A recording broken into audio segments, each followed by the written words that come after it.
Good morning, everybody. My name's O'Neill, and I really am an alcoholic and an addict. A friend of mine once asked me, he said, "What do you get when you sober up a drunken horse thief?" You get a sober horse thief. And I thought that was incredibly amusing and funny and very simple in its delivery. Because it stressed to me that there's a problem beyond just the physical addiction to drugs and alcohol. And I was able to describe, certain feelings that I had and thoughts and behaviors that I witnessed in myself and in others, but I never had the words to be able to describe it until I took this class. And that's when I got exposed to an even darker addiction. It's called process addiction. Now, we've been given the definition through our books and our materials, and I chose to go a different route, and I asked Google, what is process addiction? My logic being that they're going to take everybody's thoughts and make it concise and streamline it. And this is kind of the general output of it. And so this is the definition that it gave. Behavioral problems that involve a lessening of control, persistent seeking, and significant harm, even though no addictive substance is involved. And further, it goes to say it's characterized by the compulsive nature of the behavior.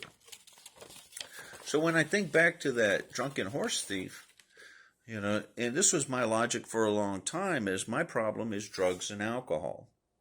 And that wasn't the case. That was the solution to my problems. It was a way that I was able to find coping mechanisms to deal with my childhood traumas and things of that nature that they coped with nothing. They escaped.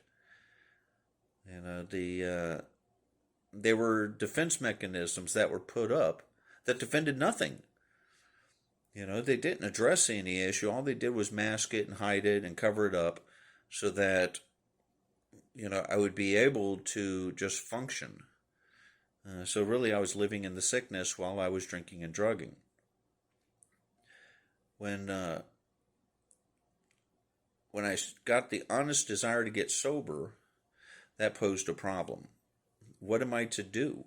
Because if I get rid of the initial thing that I thought was the problem, the solution, which was drugs and alcohol, what am I to do? Now it says on page 152 of the big book, and this will be in A Vision for You, and this is referring to the newcomers. This is at the end of the book, still talking about newcomers. It says, "We have shown how we got out from under. You say, 'Yes, I am willing.' But am I to be consigned to a life where I shall be stupid, boring, and glum, like some righteous people I see? I know I must get along without liquor, but how can I? Have you a sufficient substitute?" Yes, there is a substitute, and it's vastly more than that. It is a fellowship of Alcoholics Anonymous. There you will find release from care, boredom, and worry. Your imagination will be fired. Life will mean something at last. The most satisfactory years of your existence lie ahead. Thus we find the fellowship, and so will you. And I'm like, wow, that's some good stuff. In a chapter called A Vision for You, and this is the vision that they're talking about, sign me up. But there's a word in there, and it's a very tricky word. It asks, do I have a substitute?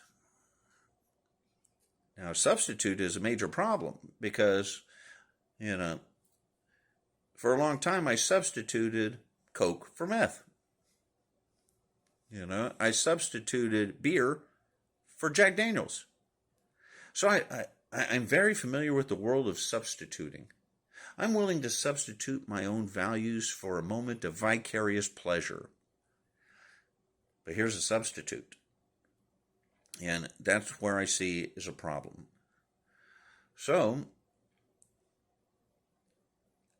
my presentation will be over process addiction, and more specifically, the addiction to recovery which is an interesting concept for me because I live it and I experience it and I see it in others. So let's get started, folks.